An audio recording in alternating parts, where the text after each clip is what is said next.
Qui a tué Marianne Koubala et Robert Drouvin? L'affaire remonte à 2004 à Vernoux-sur-Brenne. Faute d'éléments, l'enquête sur le meurtre de ce couple d'octogénaires avait été classée sans suite, mais elle pourrait bien rebondir. Le nouveau pôle national dédié aux affaires non élucidées a en effet rouvert le dossier.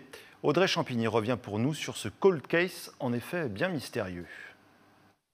Au matin du lundi 9 août 2004, Robert Drouvin est retrouvé mort dans son jardin, son corps dissimulé sous une bâche. Quelques mètres plus loin, un deuxième corps est étendu, face contre terre, celui de Marianne Koubala. La scène de crime et les coups portés au visage du vieil homme écartent rapidement la piste du suicide. Sa compagne, elle, serait morte de peur.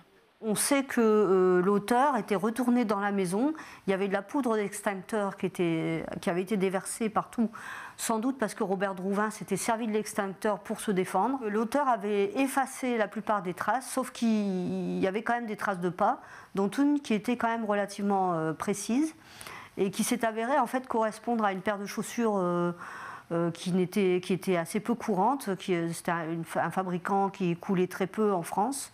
Et donc, il n'y a que quelques paires qui avaient été vendues, dont une au marché